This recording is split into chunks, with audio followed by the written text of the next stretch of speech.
But normally when the term jihad is used, it is taken for granted that it is jihad fi sabilillah unless specified. So jihad basically means to strive and to struggle.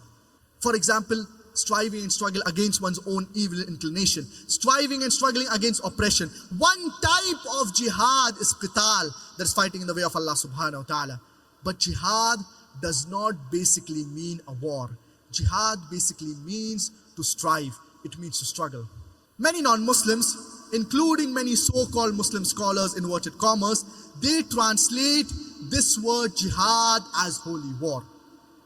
Nowhere is this word holy war present in the glorious Quran or in the authentic hadith of our beloved Prophet Muhammad, may peace and blessings be upon him. This word holy war, in Arabic it is harbun muqaddasa.